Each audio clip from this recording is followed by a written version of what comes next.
Okay, let's jump into this because I'm Zoomers React. This is Millennial Money episode 4. What's up, everyone, and welcome back to another episode 4 of Millennial Money. Jeremy, Andre, what's up? We're on standby for Graham. In the meantime, tell me what the heck is happening in the world, because I think I went from bankruptcy to not bankruptcy pretty dang fast in the last 24 hours here. I'm glad Graham's not here because he would not approve of this Dutch Bros coffee. Ooh, Excuse me. that looks good. I would love a Dutch right now, Andre. Oh my gosh.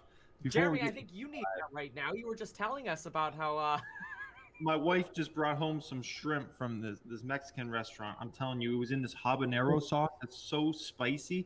This was the worst idea ever, eating that right before we're about to get on this live stream with a bunch of people watching us. My tongue feels like it's slowly melting right now, but I'll make it through, guys. I'll struggle through because it was a green day.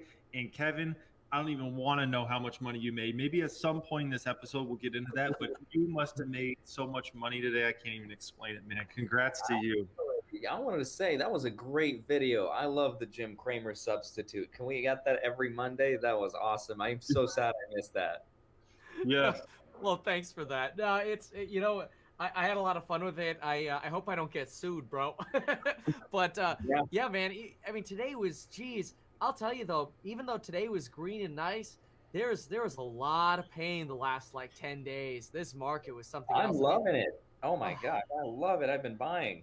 It's totally it's all buying, and I keep buying too. But the problem with me is I'm this uncontrolled insane person who's like this kid who's always in the candy shop, always stuffing their face with candy, but then it's almost like somebody emptied my stomach, like the market crashed, and it was just like, now I'm hungry in a candy shop, and it's just so unhealthy and bad because it's just like, margin, no problem, swipe, swipe, swipe, sure, I'll buy that, swipe, swipe, swipe, like, So did you increase your margin position? Oh my god, I'm over 50%. Yeah. Oh my god. Okay. It's bad. Yeah. Over Now, 50% margin? Margin, yeah. Well, part of it is because, I was at 20% right before. I sold a bunch of stocks right before this madness happened. Luckily, I mean, just fluke, and just because I wanted to be at 20% margin. But then there was like this private, like you could buy the stocks off market. So there was this opportunity I came up to buy a stock off market, and I just had I had $1.7 million of extra money in margin, not my money, in margin, and I'm like, okay, I'll just put that into that private deal. And so, like, literally Feb 18th or whatever, like, I wire this money to a private deal. And so my margin went to like 29% the day before, like, everything started falling off a cliff. And the problem with things falling off a cliff, your stock value goes down, your margin value goes up. And so all of a sudden I'm like, oh man, I'm at like 37%. I'll just buy a bunch. And I'm pretty sure I bought my way up to like 50%. It's pretty bad. Whoa.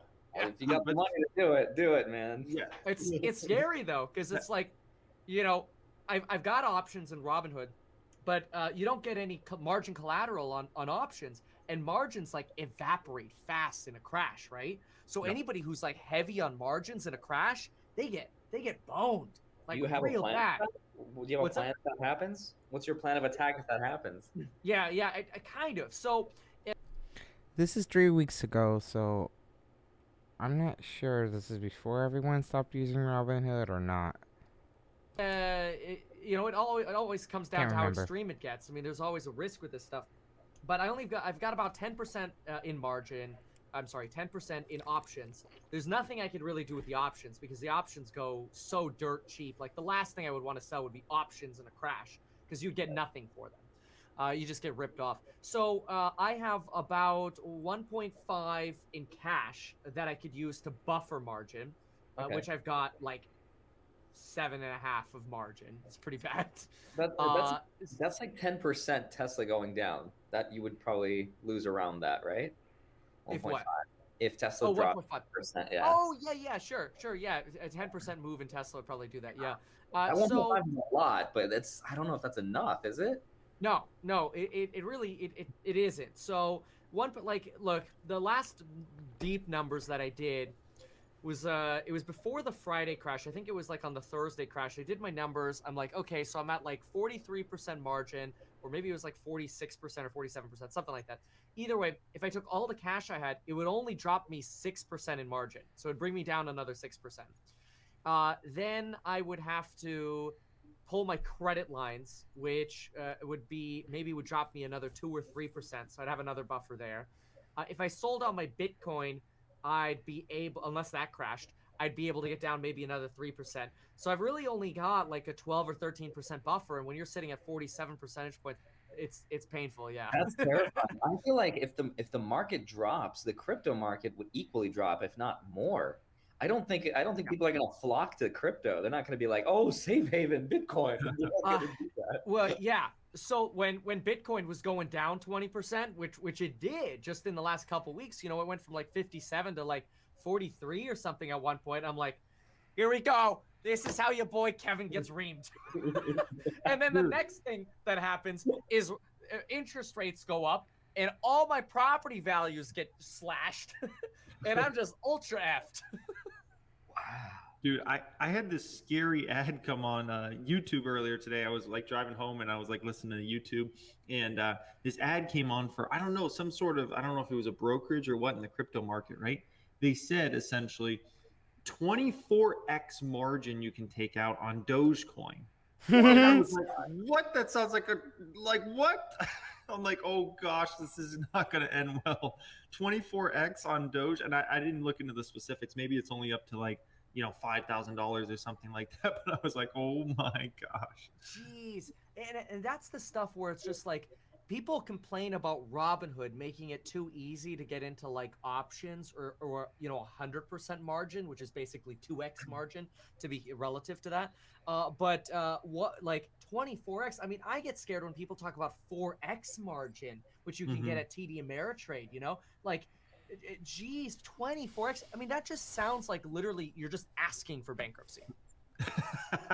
Asking, yeah, but wait, 4x at TD Ameritrade. Wait a minute, I thought there was some sort of law you could only do either 2 or 3x on individual stocks. I thought that was like, unless they tore down that rule or law. I don't know. I have no idea. I just have a real estate client, and maybe this is old school, because the last time I really talked to him was probably regularly about stocks. It's probably like 3 or 4 years ago. I would talk to this guy every single day. It was literally, I would wake up and I would have missed messages from this guy, and it was like 6:45. Now I like him, but he was so gung-ho about, oh, you finding me a deal today? Every single day he'd call me like, you finding me a real estate deal today? Like, I gotta have a deal. And so back then, he used to do all these biotech trades about like, oh, this penny stock is going to go up 10x or whatever.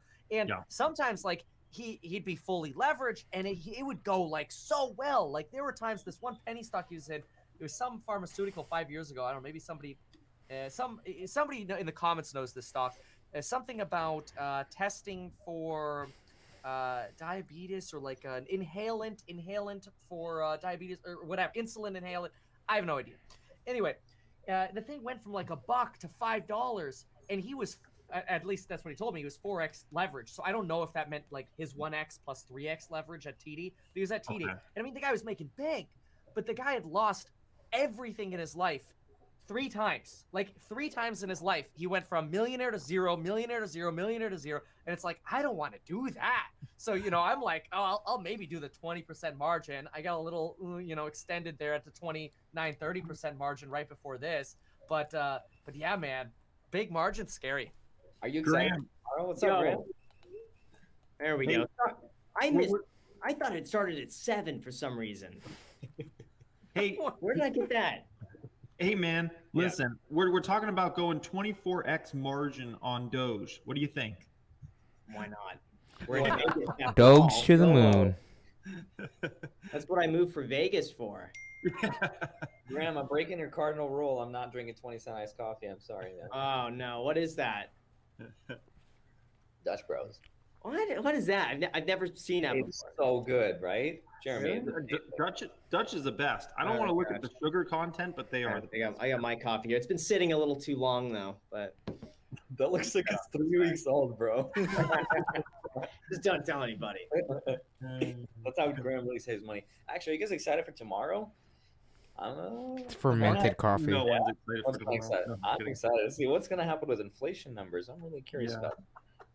Well, Yeah. Andre, you think inflation's coming, right? I think so. Yeah, I actually spoke to Anthony Pompliano today. I don't know if you guys know him. He's a huge Bitcoin investor. Oh, And that's freaking awesome, man. yeah, he was talking to us about some interesting stuff about inflation, how there's official numbers and there's unofficial numbers. So I don't know. We'll see. I'm not going to speculate. I have no idea, but I think it's a little Trump bit is higher. a Yeah. big crypto bull. He's what's called a maximalist, which is like he almost does not even acknowledge the existence of anything else. He's like, I don't care about anything else. It's Bitcoin. Yeah. Wow. Yeah. I mean, I'm bullish on Bit. The more I read and study about Bitcoin, the more bullish I am. But I don't know. Like, I mean, I get it. You know, people say that, hey, well, I mean, look at gas prices, look at food prices, like, look at all the inflation, look at asset price inflation, stocks, real estate. But I don't know. I mean, you know, I mean, inflation means consistently prices of our products going up. Our phones, our utilities, our products, our cars, all this stuff. I don't know. I don't believe it. I don't know. What do you guys think, Jeremy, Graham? Hasn't that already been happening? Look at how expensive the new phones are. And always are. I think there's inflation. I'm calling BS if somebody says there's no inflation. Look at how expensive the new game consoles are. Oh, Yeah. okay. Yeah, I know. I feel like there's got to be some. And I Yeah. feel like right now it's artificially low just because people aren't out there spending money. I know for myself, I mean, even to go out to dinner is a little bit more of a hassle. You're not going out as often, you're not doing as many things. I feel like once the economy starts reopening again, just like Jerome Powell said, there's got to be that initial hit where everyone just goes crazy. It's like that you know, you go off to college that first week, and I've seen friends do that. They go wild. The first week when they're not with their parents, they just go crazy. I feel like that's what people are going to be doing as soon as they could go out again and spend a little money. There has to be, and it's just whether or not that's going to last. I think there's got to be some level to that stays. Whatever it is, I think it's higher than what we're told it is. I don't know how high it is, but I think it's slightly higher than what we're told. I like to speak to people in the real world, you know, that are really actually doing real stuff in their life, other than just like us in our little bubble. You make Jeremy, I'd love to talk to you. An unemployed person. YouTube videos and Surveys people at Planet 13. and CNBC in their little bubble and wealth managers. Yeah. Like, because like when I speak to folks that are in like real industries, like my dad, we went and we had to drive to the dump one day. He hurt his back, so we needed to dump the sand into the I don't know, waste management. So we drove over there, and he's like, "Man, every time I come over here, it's always $2 more expensive." And then he was telling me about how chlorine tabs continue to go up in price, and like anything chlorine related, he owns a little small pool business.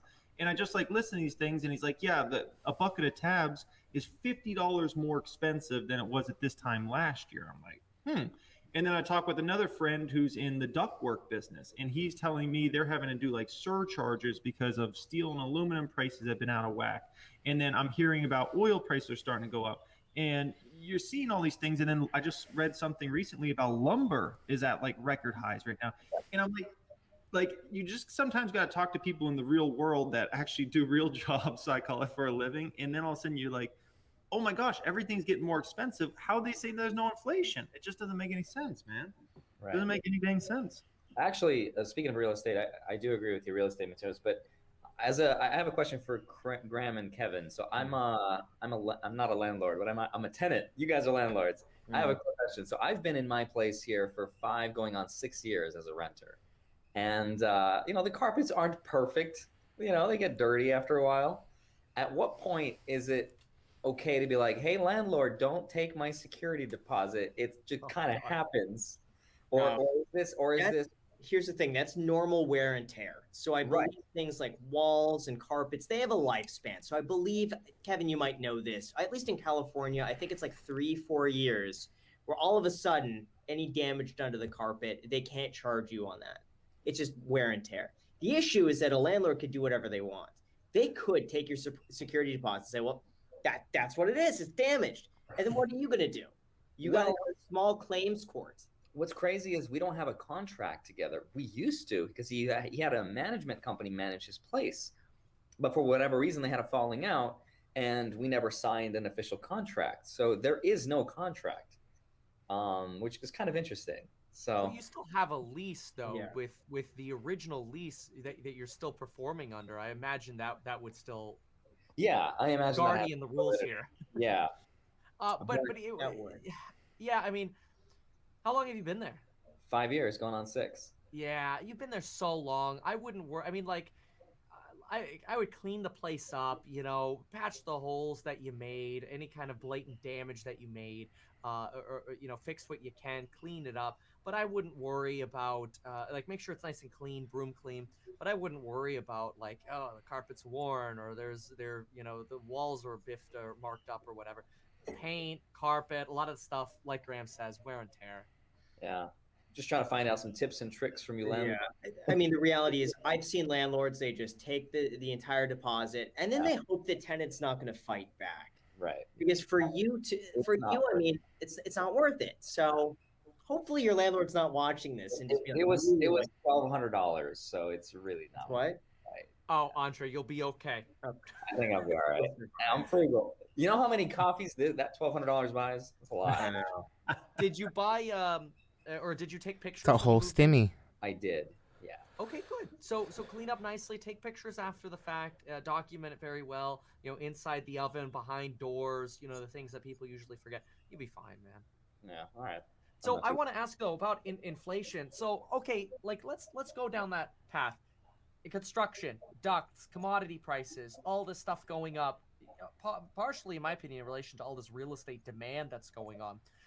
But are we actually going to see that consistent? Right? I think that's the question. If we see mortgage rates tick up, and we see construction real estate slow down a bit, and we see this economy go from factories and processing facilities are no longer shut down, like we're fully back caught up to speed, do we get this temporary, like 2021 is the year of inflation, and then 2022 we're back in the the dump and we're starting to look like Europe or Japan again?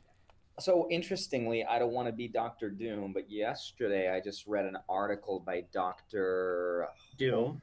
Hold on. Osterholm? Was that his name? You guys know what I'm talking about? He's worked with Dr. Fauci.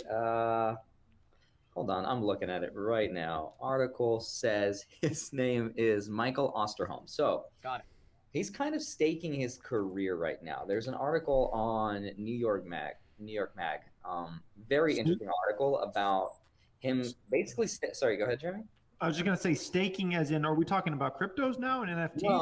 No. I'm talking about the pandemic. So he says that he's basically staking his entire career, saying that he thinks we're in the eye of the storm. And so I don't know if you guys read how Europe is going through another kind of round of the mutation of the virus. Basically, we're just in the middle calm. And we're about to get hit with another wall of turbulent winds. And so he thinks that's eventually going to come here, and it's going to be a lot worse than what we've seen before. So that kind of throws a wrench into it. But doesn't the vaccine cover that? The new No. strain? It doesn't. So there's a new strain that's resistant to the current vaccines that are out there. Yeah, don't quote me on it, but yeah, it's a very powerful version of that Right. virus. Yeah. All I'm And thinking about is Kevin doing the margin calculations in his head right now, thinking, "Oh crap, how much do I have on margin again?" So you're telling me there's a chance? Yeah. Yeah, I don't know. I don't know what to believe, but the guy was super careful the way he approached it. He's not like just doom and gloom shouting it. He's like, this is a terrifying thing for me to say out loud. I don't want to stake my career on this. Wait a minute, I hope I'm wrong, but yeah. Hold on, where is it? I found it here. Hold on. There. Yes, sir. You're doomed. Pandemics, Dr. Doom bets it all. This guy. Yeah. That's Dr. Boom. This is the opposite. Oh, yeah, Just Doom. take a read of that article. It's kind of scary. Let's see. Yeah. So what is it here? Okay. More than 54 million Americans. Okay, over 65. That's where 80% of the deaths occur. Okay, okay. Let's see here. We're trying to protect as many lives as possible. Ulsterholm has a gift for making the statistics deeply personal. Okay, where's the Eye of the Storm? I didn't know this is. Command find Eye of the Storm. Yeah. Yeah, no, this is. I don't know if maybe this isn't the right one. This is Doctor Doom bets it all. This one says he's delayed. No, this is the same one. I'll look through this one a little bit more. Give it a read, see what you think. But I mean, Okay. it's not the greatest news. So that could kind of throw a wrench into it. We could perhaps. I mean, I don't think, but who knows? See a March 2.0. Who knows? It is scary, and you kind of have to take all these things realistic because. Yeah. I remember when Roni Rona was just first starting, and it was kind of like, what? Something going on in China. Who cares? And then all of a sudden, it became so real, and next thing you know, the whole world shut down. It's like, what? Like how that fast, man? Yeah, no, and he's saying even if you get the vaccine, you should still take precautions. You should still wear masks. You should still just be super careful. And we're trying to reopen, so I don't know. Yeah. I don't know. Maybe I'm too bullish on these vaccines, but I thought the vaccines, were even effective against these other strains. Yeah. I So mean, I found 80%. something that Dr. Fauci mentioned, and you know what, Kevin, I could actually just send this to you here, and you can throw it up on the screen. I'm pretty sure Dr. Fauci's in agreement with him. Yeah. So there is a new strain, but Is it that B117? something like that. I just sent it to you. I sent you the outline version, but that. This new strain, the vaccine doesn't cover it as much as the current one. So it's not impossible that you could get this new strain. It's unlikely. Mm-hmm. That's good news. Yeah, because this variant that's more resistant to vaccines spreading efficiently in New York. Okay. Yeah, because I mean, what? So that's all I could find. Fake news. It's a scam. It's a scam. It's an ICO. It's an NFT. Sponsored by Robinhood. So, basically, people, or what he's trying to say is, maybe we shouldn't open up or lighten back on the restrictions and lockdowns yet. Because while there's a smaller chance that people could get infected from this higher, deadlier one, they still can, being in close proximity. So, best way to avoid it, keep the lockdown just a bit more. And enforce it on the people that are completely ignoring it. Especially the ones ignoring it without the vaccines. The thing is, okay, I don't know. I guess I don't want to believe that there's going to be a second round of the pandemic. Neither do I. No, nobody wants that. Maybe something to pay attention to. I don't know. It's not a second round. We're still in the first round. That's what people are mistakenly thinking. They're scared of a second round because they haven't even realized the first round's barely halfway done. I have a hard time believing that even if there was this new variant, they couldn't adjust the vaccines a little bit and do some kind of booster and also capture this variant.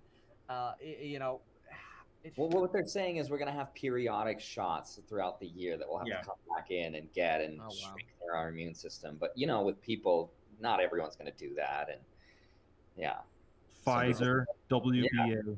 Pfizer, WBA. Pfizer. I don't know. Where do you guys get these articles? On the internet. Facebook group.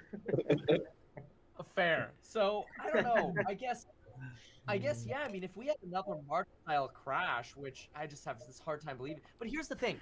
Look, even if we had, okay, let's go with this. Devil's advocate. So we have a second, COVID outbreak. The vaccines don't work. It's lockdowns 2.0. We've been down this dress rehearsal, right? We've been through this. I don't actually think we will see this March sell-off again that we did last year. Because remember what we felt last March. What we felt last March wasn't, oh, there's a pandemic, we're gonna have to lock down, right? What we felt was, oh my God, this thing's coming from China, that's gonna kill all of us. Get all the toilet paper you can freaking get. Stock the shelves with all the Beyond Meat, Tattooed Chef, and very good food you can get. And batten down the hatches and sell every single, restaurant and travel related stock and buy all the tech stocks, right? I don't know that we're ever going to have that fear again. Certainly not with the coronavirus, any It kind of depends on strain. how the media portrays it, right? If they portray it as something crazy, then I don't see a world where they're going to be like, new strain on the horizon resistant to vaccine, and the market's going to be like, yay, let's go, keep going up. Like, I just don't see that happening. If they announce it and if it becomes a serious issue, there's no way in hell like the market is not going to react negatively. Graham? Yeah, I don't know. I think it would be like kicking the economy when it's kind of down. And I think they would have to redo a lot of those stimulus packages, extend them way further. I don't know. I feel like there are sections of the economy that are already really fragile, and some that are doing really well. But there's fragile bits and pieces of like airlines and hotels and hospitality and restaurants. That is that I think would be just kind of like the nail in the coffin if we went through another round like what we did. And it's And gonna so, happen. For like restaurants and stuff. For everything in the K-shaped economy, everything that's been doing really poorly, I think is going to do even worse.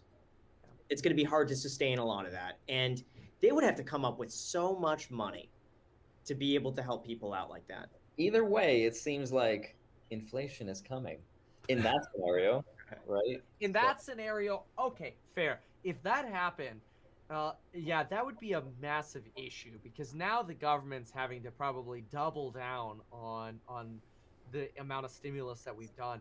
And I mean, I don't know if the money. I did some math on this. If the velocity of money stayed the way it is now, we could probably print about 4 times as much money as we have to actually start seeing inflation, which is a whole lot of freaking money printing. Like instead of printing, $6-7 billion, we'd have to be somewhere in the range of 24 to 30 billion dollars. Can you Eli 5? Sorry, can you Eli 5? What's that? Oh, Explain like I'm 5. Basically, what Kevin is saying is that not a lot of people are spending money. No. Yeah. Right, but I'm talking about the math behind how you calculated it. Yeah. So Yeah. okay. So like I'm 5. Okay. So what you can do is you can take. Okay. Let's say there are $5 or $4 between all of us. Okay, we all have $1, and This is how you know you really understand something if you can explain it to a 5-year-old. This is why I'm listening to Kevin explain it. Because if he can simplify it to a 5-year-old, he understands it. we have an economy called the Millennial money economy. Right now, we have a combined money supply between all of us of $4. Right. If our gross domestic product of our economy here is $12, we have a money velocity of 3.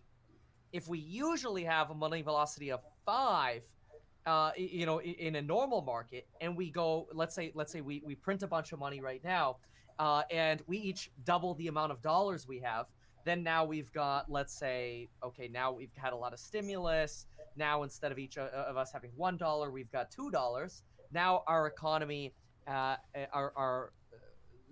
amount of money outstanding is $8. Now we multiply by the normal money velocity, the 3. We get to $8 times 3. That's a $24 dollar economy is what we've created here. And maybe that's similar to what we had in the past. So now we've printed money, but maybe in the past, before the pandemic that we just went through, we had a $24 economy. But now let's say the money velocity goes back up to 5. Well, now we have a $40 economy. Now we're maybe 15% larger than usual. That's inflation because the economy is not actually growing at 15% if the pandemic did not happen. Hopefully that was maybe like a 6-year-old. It kind of reminds me a bit like a bow and arrow. And you're pulling it back, and the more you pull it back, the more tension there is. But nothing is happening if you don't release the bow. I kind of feel like the more money that's being printed, the more tension we're putting on that bow. And that if there's a spending spree, it's like you're just releasing. There's an innuendo in there somewhere. What? It's got this.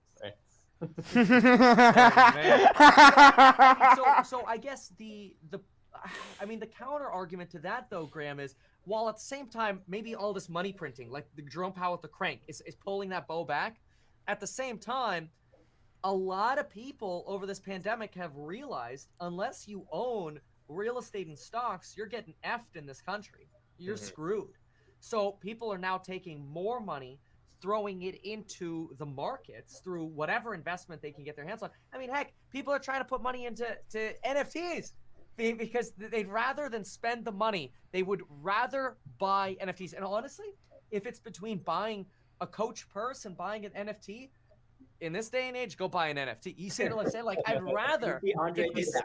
yeah, I would rather it be some form of investment, even if I think it's a pseudo investment. You tell that to the Birkin bag holders, all right? Yeah, and they'll be bag holders, all right. Hey, is it Birka or Birkin? Birkin, right? Birkin bags? Yeah, I mean, those things appreciate in value like crazy. I don't know anything about it. Oh, my wife keeps making that argument to me. She says, "Oh, you should buy me a couple Birkin bags. They hold their value really well." It's interesting. They're very much like watches. You could buy, like, if you buy the right ones, they're going to hold their value or appreciate exactly like a watch. Kind of like a car. or like a Ford GT. Actually, speaking of NFTs, I did dabble last week in some, and I think they have a lot of potential, but that's a whole separate rabbit hole we can go down. You bought the Steve Aoki one, I saw. I did. Yeah. Steve actually lives here in Vegas, and I've been talking to him. Well, I mean, he doesn't know who I am, but and he's like, yeah, it's super cool, but I think for now, NFTs are super far from being legit, just because regulation is just nowhere near understanding what the hell they are or supporting them. There's no legislation, but in the future, I could see how it becomes a big thing. Imagine as a creator, like, you can issue your own NFT that grows in value that people can redeem, and as soon as they redeem it, the token is then destroyed, but they could redeem it for a lunch with Kevin or something, or whatever. And then they can hang out with him, and maybe today that NFT is worth, let's say, $10,000, but in the future, once Kevin has his own CNBC Millennial Money episode instead of Jim Cramer, maybe that token's worth $500,000, right? So I mean, it's a really interesting economy, and I did outline a bunch of NFT like guidelines if you are going to get into it, what you should look for. But I mean, does it matter though, the regulation aspect? I mean, right now it seems like the regulators are conforming to the way the Bitcoin industry is almost self-regulating. It's almost like the government's slowly itching in, just going, you guys just keep doing what you're doing. Yeah. You know, like the boomers the government is. I mean, like, what's the stop? I mean, maybe when it's fully regulated, you know, all the people are like, oh, I guess Bitcoin's a safe investment. You know, maybe that comes out and the price volatility goes away. But I mean, for right now, I don't know that regulation would stop any kind of growth that we're seeing. And not so much stop, I'm just saying support, right? So if I bought a token from you and I'm trying to claim it for whatever it's worth, whatever tangible good is attached to it, and you're not giving it to me, you're like, you keep delaying our lunch meeting or whatever, what do I have as a consumer to protect me against whatever contract was, you know, not even written? There's no contract. So it's like, who's going to uphold that? How am I going to, do I take you to court? What happens? So there's a lot of clarity that needs to happen. Aren't smart contracts written down? Yeah, they are. But again, if the government, like, I don't know if the court system is going to recognize them or give them any validity, or if they're like, sorry, you've got no real contract. Who knows? So we'll see. I mean, that's interesting because, like, if I had a smart contract and somebody defaulted on me, and even if it was Ethereum based, to me, I'd still be going to court. You know? Yeah, you can. And I guess there's yet to have a precedent to be set in that regard. Like, you know, maybe one of these days we'll have something happen to where that shines some clarity on it. But for now, it's like the Wild West, right? Yeah. I can't wait until one day we have crypto courtrooms. Imagine just somebody like a Judge Judy just overruling all the crypto. That'd be sick. All online, you just FaceTime with them, like what we're doing now, except it's a courtroom. They're not decentralized. What's that, Jeremy? That was like, that's not decentralized enough. I'm against that. Sounds No, like a you know what? In centralized the system. future, all the miners will become judges, and they'll all determine. And so that way, it'll be like a decentralized vote. Actually, some crypto tokens are structured exactly like that. Wow. So Like, what exactly is the NFT you bought, Andre, with the Steve Aoki deal? Is it like a song or what? No, it's like a gosh, how do I describe like a 30-second long video that has his soundtrack attached to it, and it's super cool. But I mean, gosh, I bought it just to see what the hype was all about, just to figure out like the process of buying it, what it takes. Can I How was trade it? Can I sell it? It was actually pretty straightforward. And there's two different ways. There's a plugin called MetaMask. It's basically like a Chrome plugin that you download, and then you could put Ethereum into your wallet. And a lot of creators want Ethereum. Alternatively, you can connect a credit card to your bank account and you could buy it like that, which is super straightforward. And I'm hoping that one of these days, maybe someone like Steve might say, hey, if you have my token, if you have one of my NFTs, you could come to my concert. You can come to my rave, whatever, so only the token holders can do that. That would be amazing. Those would have value, yeah. like actual Are you gonna tangible sell it? value. You should sell it, and just so you get the process of both buying and selling. Yeah, I probably will at some point. Okay. Yeah. Did you guys hear? I'm sure you did. Square acquiring Tidal, streaming service. I mean, to me, that's just a door right into NFTs and music space.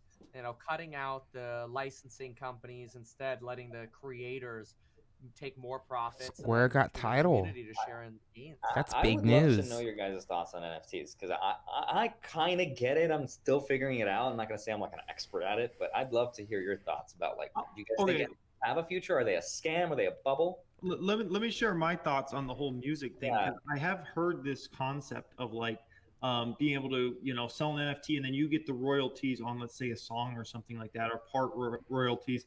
I think that could be an interesting concept. Like, imagine you find an artist before they like blow up, which there's people just scouring the internet always trying to find, like, it's just like a passion of theirs. They want to find like the next artist before they blow up, right?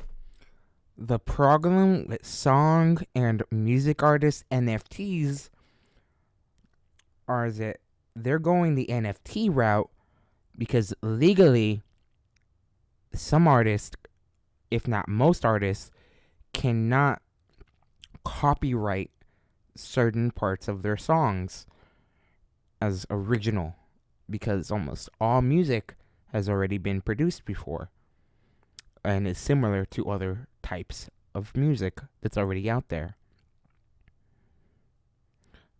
So it's already confusing for the copyright system to tell songs apart and give royalties to who owns song copyrights. It's going to be even worse if there are NFT royalties. Because what if someone recreates a melody in an NFT they don't even know exist, but they came up with a melody from their mind that's almost exactly similar, if not the same melody that's in an NFT. Because that NFT already exists, even though that individual has never heard of it or seen it before, that individual no longer has access to royalties or anything on monetization on that new idea that they're just trying to work out or discover because somebody else has already claimed it.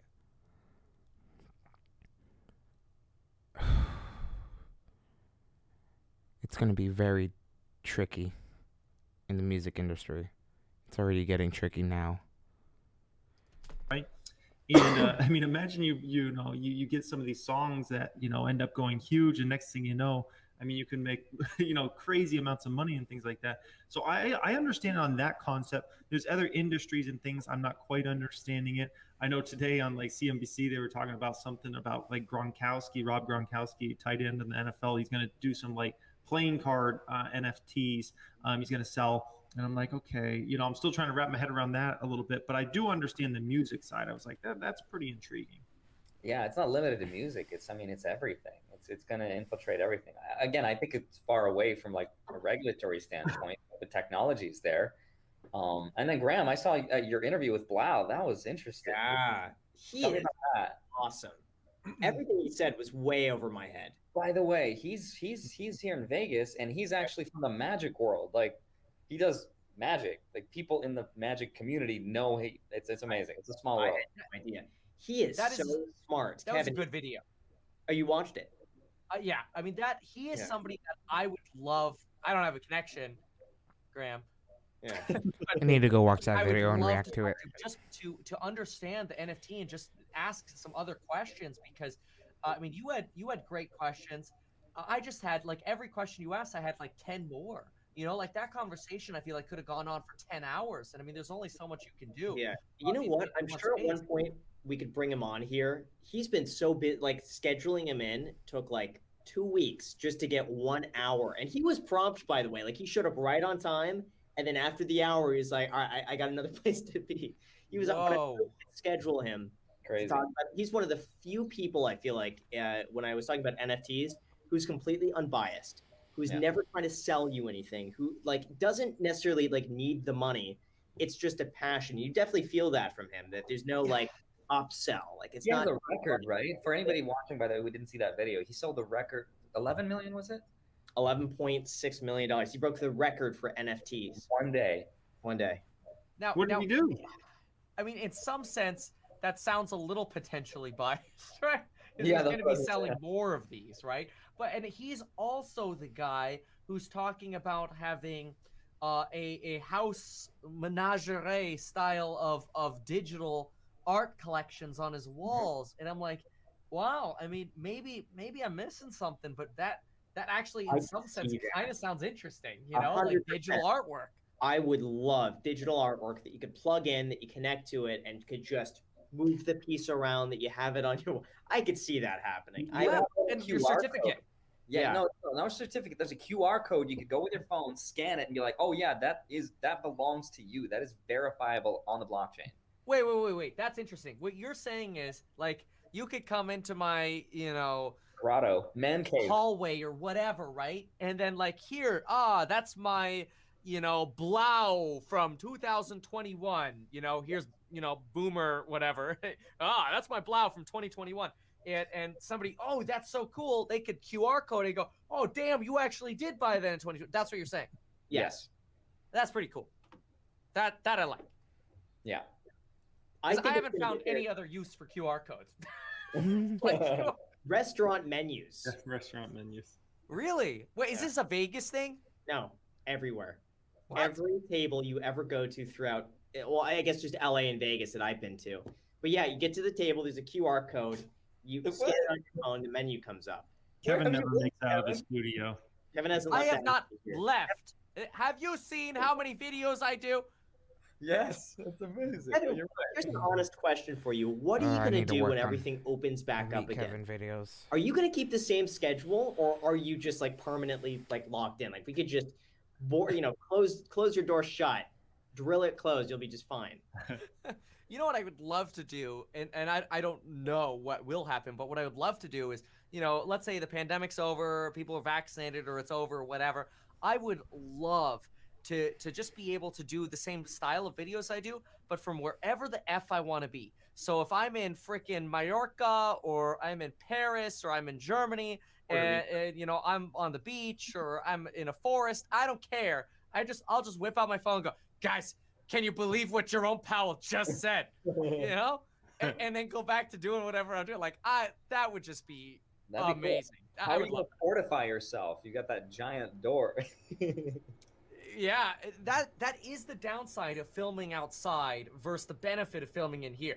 Every single morning I come in here and it's just everything is perfect.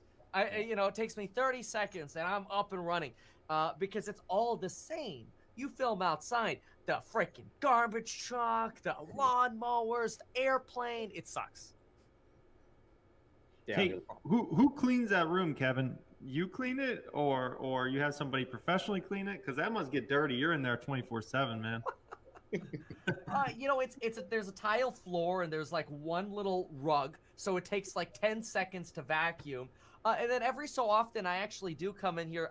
Glass sprayer is my addiction. Yeah. Not like not like that kind of addiction. But no, I love coming in. I hate dust. So I got like a big freaking filter, but every so often I just spray everything, like maybe once every couple months. And I just like, if it's dust free, it's good. Usually most of the cleanup is generally turning stuff off and like bringing out the 4 coffee cups that are on the table for the day. Do you have a coffee maker in there or no? No, like even while we are filming here, Lauren snuck me this in. So Oh, usually, wow. like I really feel like what is it, Cartman from South Park? Mom, ah! Man, the coffee man, yeah. Oh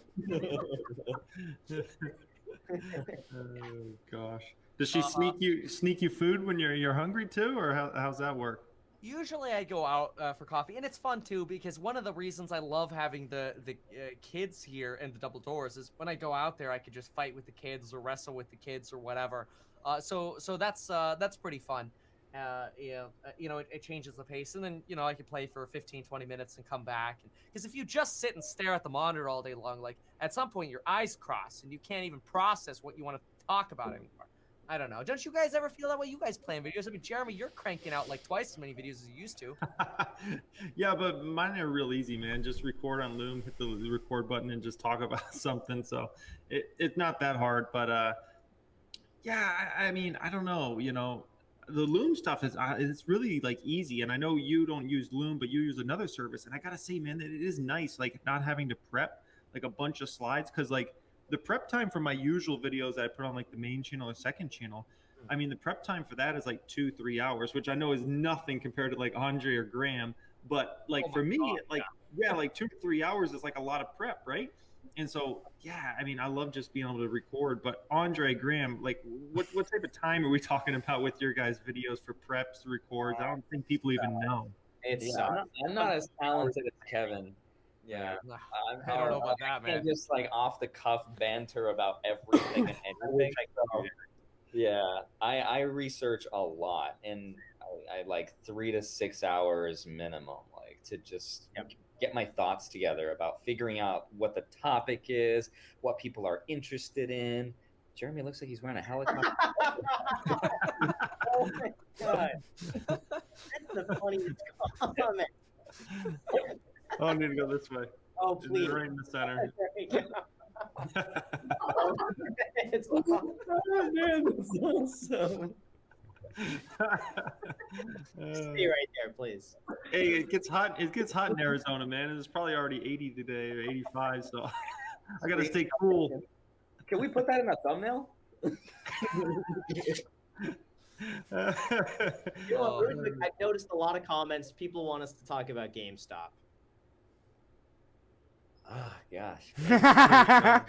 Yeah. Evan, why is it going up? I've honestly not been following it for the last like 2 weeks. It's short interest keeps plummeting, so you do have people just closing out their shorts because they realize they can't keep up with this. So you've gone from 130% to 50% to 37%. Now it's at like 25%, and there's going to become a point where hedgies look at GameStop and they're like, I can't effing short this thing. And at that point, I think that GameStop's, it's gonna come back down at some point here. I mean, right now it could still have run in it as the shorts sell out, and in the meantime, hey, grab all the tendies you can. But if I were in it heavy, or if I had life-changing money in it, I wouldn't tell anyone, and I'd take some profit. My question for Jeremy or Kevin is, like, do you guys think this has any future implications on shorting stocks in the future, just beyond GameStop? Is this like a new paradigm that hedge funds are like, all right, we're done over shorting stocks? Is there? I kind of hope so. I mean, I've always had disdain towards short sellers. I just think it's like, I just don't like the practice, right? You root against companies. I feel like a lot of them are dirty and they'll do anything to make a company look bad. Like, I feel like short sellers are the type of people that if a company comes out with a new product, they'll go like leave it a 1-star review just to like, trash it in any way possible and like put out negativity around it, right?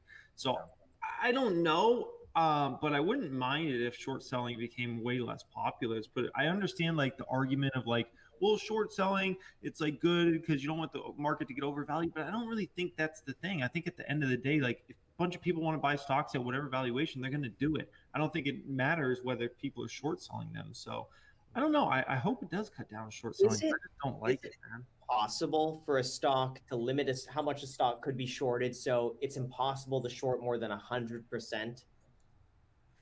Is that doable?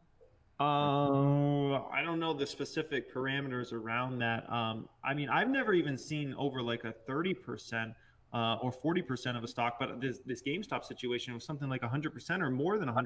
50. Oh, yeah, I've never seen anything like that in my life. So I didn't even know that was such a thing until literally this happened.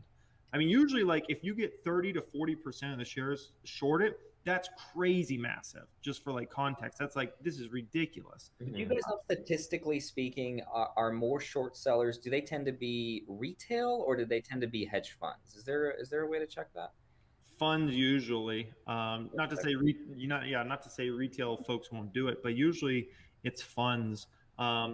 If retail investors sometimes are negative on a stock, like I have a friend who actually just did some naked calls, sold some naked calls. I know it's a funny name. Sold some naked calls for GameStop at $800 strike. He said, and it expires this summer at some point. And I think he's getting $31 a premium per contract or some insane number. So he is looking great as long as GameStop doesn't go to $800 plus by the summer. If it does, then he's going to be out some money. Yeah. Kevin? I what I can say is I hate and I despise when you have these companies, especially these lawyer companies that come out and they basically crap on a company. And it doesn't even have to be legit. Like it could just be a bunch of rumor mills they stitch together, and they short sell, attack these companies, file a lawsuit. Then they put out a press statement on like the PR newswires or whatever, where anybody can publish something, and it's, so such and such company files lawsuit against this for fraud. It's always like fraud. It's always fraud, and the stock like plummets. The same day that stock, because they always release these reports at like 9 or 10 a.m., the stock plummets. These people are dumping their shorts and rebuying those positions same day. And they're grabbing like these 30% like profits instantly on putting these short attacks together. That I think is pretty bad. That I think is very manipulative. But that goes on, and I suppose anybody could say anything bad about a stock. So then you get into like freedom of speech and stuff. The whole like 130%. I mean, look, if I go to you, Graham, and I say, hey man, look, I know you own a share of GameStop. Can I borrow it from you? And I'll pay you interest on it, 7% or whatever, right? I take it, and sell it. I mean, in theory, whoever, let's say I sell that to Jeremy, and then he goes, hey, now I'm going to turn around and sell this to Andre, and we just have like multiple people now shorting it. It's technically the same share that's going through this loop. I mean, yeah, maybe that's how it gets to over 100%. It's just the same share is circulating through borrowed hands multiple times. I don't know how different that is than a bunch of people just taking out a bunch of margin. So I'm saying in the future, does that change anything? Like, does this GameStop situation teach us like what to watch out for in the future? Do we just look for low float, overly shorted stocks to find the next one? I think that's almost going to be like the market self-regulating. I think almost what's going to happen is now you've got this army of people who are like, just tell me which companies are the most short, and I'm going to buy those. And they're going to try to create these squeezes, like the rocket mortgage that we saw, right? And they're going to be these almost short attacks. And I almost think the best thing the government can do is nothing. Just get the F out of the market and let the market handle it. This was the biggest wake-up call to short sellers to don't F around with people, because now, hello, what are people going to do after GameStop? They're just purposely going to look for high short companies to buy. Right. I have so many stories I could tell you guys on dirty short sellers. Oh my gosh, I've been fighting these people for so many years. But one of the silliest ones I ever saw was this company I've been invested in on and off for many years, named Cirrus Logic, Cruisy Doozy, ticker symbol CRUS. Right? They get like 80% of their revenue from Apple. Right? And so like they're super dependent on Apple. And many years ago, a short seller. Like Glassdoor, Indeed, those websites where like, if you work for a company, you can like, post your reviews or whatever. at that time they had like an anonymous feature where you could like act like you were an employee of the company and like say whatever you want, like even if it was bad. I don't know if they still have that feature, but basically what this one short seller did is they said, yeah, they just trash a company, and then they said, yeah, it's a shame we're going to lose Apple as a customer starting next year. And then they started posting that all over the place as like this was like some sort of actual thing. It freaked obviously people out because they're like, wait a minute, an employee over here in this company gets 80% of their revenues from this company. And it definitely freaks a lot of retail investors out. I don't think the big guys get as scared, but the little guys, see something like that and they're like, oh my gosh, this company's done if that's true, right? Yep. And so, man, they are so dirty. They'll go so far with it. I don't even think people really like realize how deep it goes. Worth it to buy on that. I remember for me it was Enphase. When I saw that big thing on fraud and it dropped like 50%, I bought in a huge chunk of Enphase. I think it was like 35 or $40 a share. A huge chunk. And it was actually, I passed it by Kevin. I'm like, dude, Kevin, what do you think of this? Doesn't seem legit. And Kevin looked through it. It's like, yeah, it's probably not. And you even found like a previous report from the same people who said the same thing like a few years ago. Turned out to be false.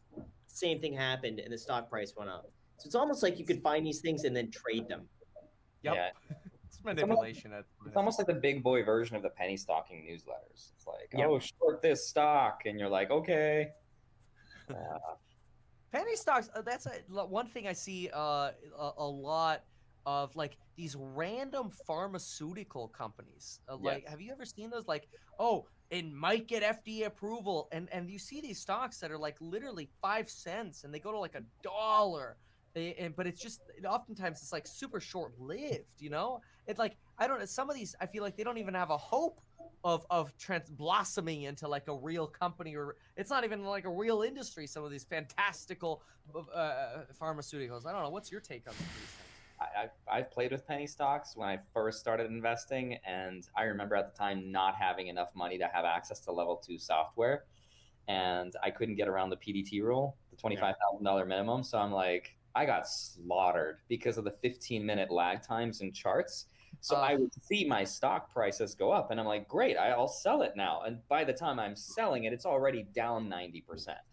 So unless you're like plugged into this stuff, I was doing great too, and also got stuck by that 25K limit for pattern date trading. the second, and you're watching that chart uptick, and you have no chance. I did the same thing. That's really funny. I feel like everybody went through that. I think when I was like 15, 14, I signed up using my dad's name on Scott Trade. Remember that? Scott Trade way back in the day? And I think commissions were $8 per trade. Yep. I put like $2,000 of basically all my money that I had from working part-time, put it in Scott Trade. I went on the penny stock forums and would just trade on what their recommendations were. And I remember I would buy like a few $100 at a time, but it would be $8 in, $8 out. And then once I sold, I'd have to keep the money in there for a few days before I made the next trade. And I lost. I doubled it out of luck. And then I lost within like a month later. And I think I took it from $4,000 down to like $500. But I had a lot of fun doing that. I did buy those courses though from you did videos with him. Tim Sykes. Yeah. I did the same thing. I signed up for Timothy Sykes' newsletter. Because I remember his student, Timothy something else, Tim Grittani, I think.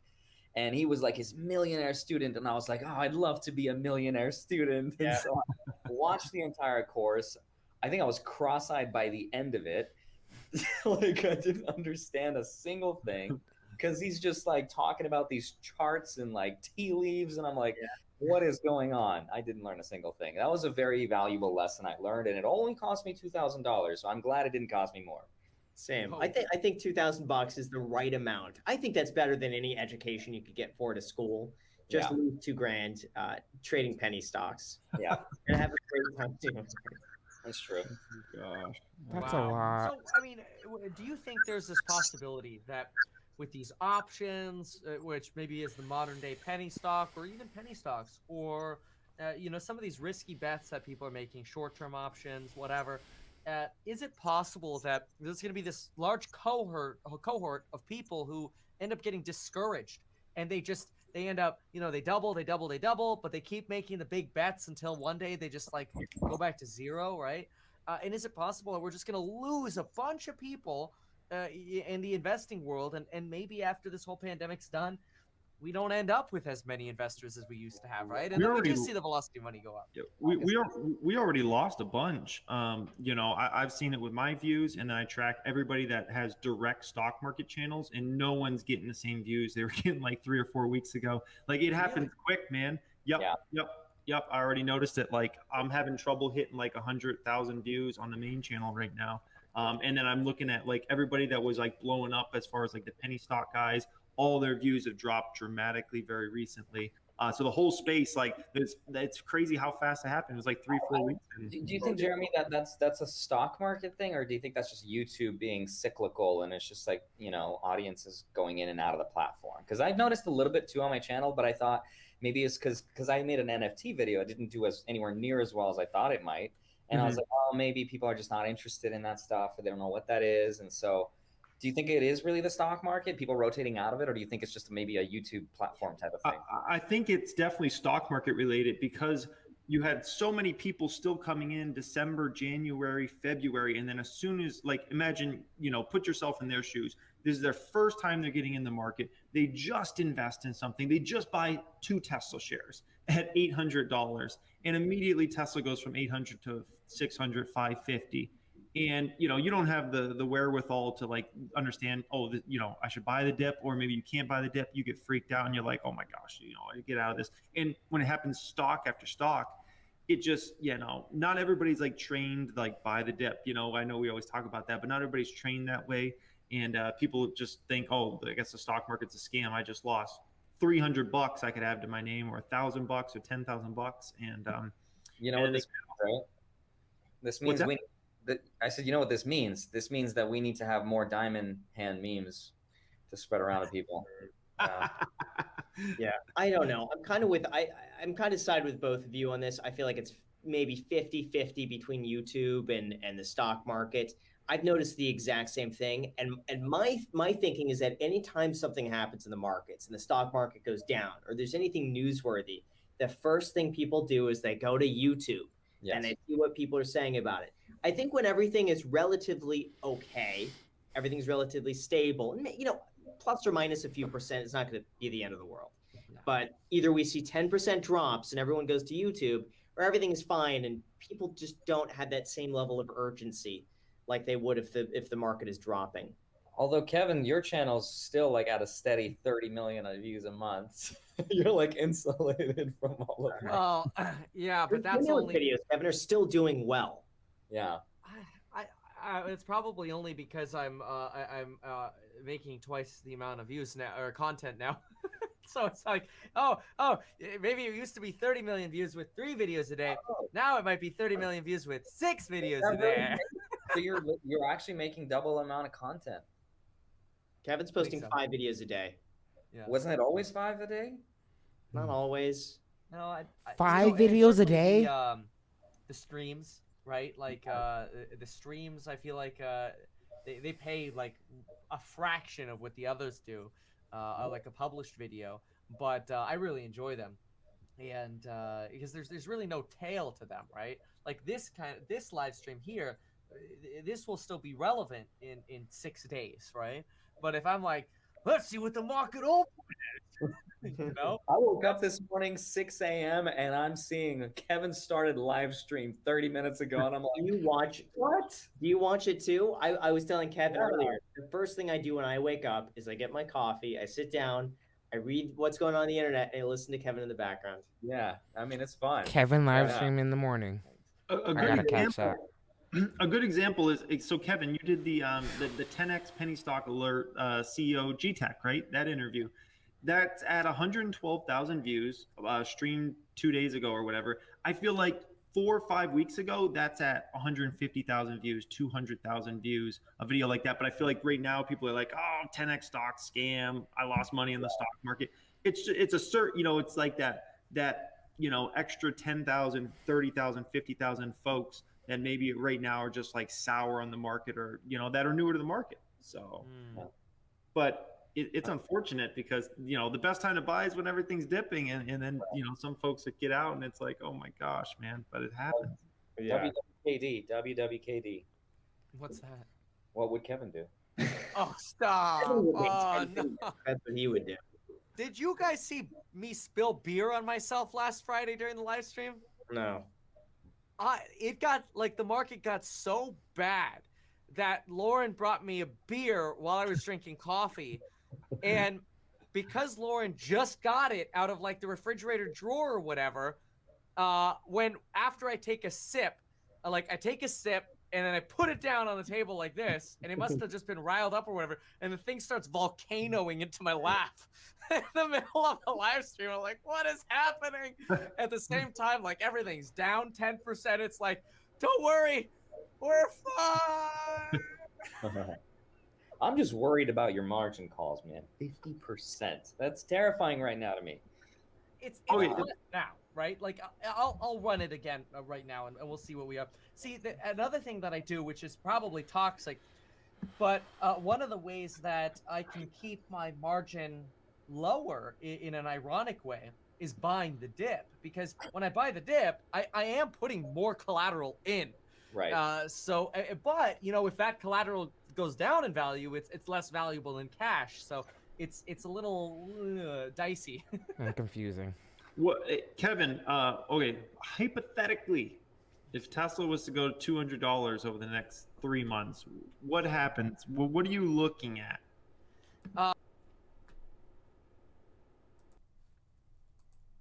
Yeah. Okay. So if Tesla goes, gosh, if Tesla went to like $200, I would probably have to figure out how to come up with around 3 mil. That'd be a But problem. Kevin, you would probably be able to make that. I think as the price drops, not only would you be buying in, but you would also double down on the content. You would yeah, find I a way would to make that money. I'd be posting videos like we'll have an 8 p.m. video, then we'll have the 11 p.m. video, then we'll have the 2 a.m. video. It's like, folks, we are going 24/7. Let's go. I'm so confident that you would never get a margin call. The only way I think that could happen is if there's a flash crash, where if just one day, just the market drops 50% and you don't have enough time To I respond. think the best case scenario is if it's going to go down, it's a gradual decline. You're buying in more. You're building up cash. That's the best case scenario if it were to go down. Yeah, and they say, and who knows, they sell because they're just salespeople ultimately at the banks. But they say if you get a margin call, they'll give you, 2 or 3 days to like wire money over, liquidate or whatever. But we saw what happened at Robinhood. Some people just got straight up liquidated. Did you see that? Yeah, but that's Yeah. Rob. You're with. I feel like with JP Morgan, with any like big established brokerage, Yeah. with an account in the millions, it's courtesy to give a few days. I don't think they would ever lose a relationship, close out positions, be like, no, sorry, you didn't come up with the money. I think at that level they're less worried, and they could absorb the hit. But it was the majority of your. Is it with JP Morgan, or is it because you said it was spread around? It was spread throughout other brokerages and fintechs too. It is. Yeah. There's a chunk so market value right now I'm at 12.5 with Chase. I'm just adding them together. 5.2 with Webull. And then I got money at M1 Finance and Robinhood. So I'm I trying can to see find them. Webull, Robinhood, and M1 getting a flash calling you. Yeah, I could see them doing that. What would you guys invest in the Robinhood IPO when it happens? Yeah, I don't know. Wait. Pre-IPO or like at IPO? At IPO. No, probably not. But if I could get pre-IPO, I don't know. Okay, I heard they're going to be IPOing at around like $60 billion. Oh, probably more than that. Wow. So here's the thing. If Robinhood IPOs, let's just say they open at 60 and immediately now they're trading at 90. I feel like that's going to be a signal to every other brokerage out there that they got to IPO as soon as possible. True. I feel like there's a little bubble in fintech actually right now. There's a lot of disruption, and I feel like there's really bubbly in that entire space, because everybody that is in that space, it's all about users right now. users, and then hopefully we'll make a bunch of money from these folks over time. But we got these massive valuations, and no one's even asking the question: are these companies really going to be successful making a ton of money off their customers over time to justify these valuations? You know, I think Jeremy's onto something, because even though I don't think that necessarily in bubble territory, a lot of them are tied to Bitcoin, PayPal, Square. So that's kind of my reservations with investing in those companies, because I'm so exposed to Bitcoin. I feel like, I mean, if you saw how Bitcoin dropped, Square, PayPal, their stocks tanked just because they have so much money in Bitcoin. So I agree with you. It is a little bit inflated. If anything, it's attached to an already volatile asset. So once Bitcoin falls, probably sometime in September, as it always does, 18 months after the halvening, which is when we usually peak. So that's going to be September this year. That's when you're going to see a lot of these fintechs fall if Bitcoin repeats history. Wait, why would I'm lost. Why would fintechs fall if Bitcoin falls? Because a lot of them have exposure to Bitcoin. How many have exposure to Bitcoin? I think that's the minority. I think very few fintechs have exposure to Bitcoin. I don't know Right. the percentage off the top of my head. I mean, I'm gonna just really quick jump in. So I got the numbers. So right now, today's numbers, 43.4% margin, and if I paid down with my sort of glass breaks, I'd be paid down to about 35%.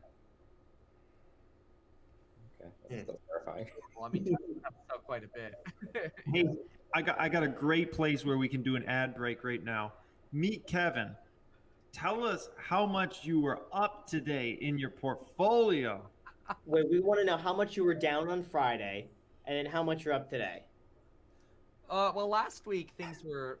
I generally don't look. There were some days I didn't look. Some days, you would just see it.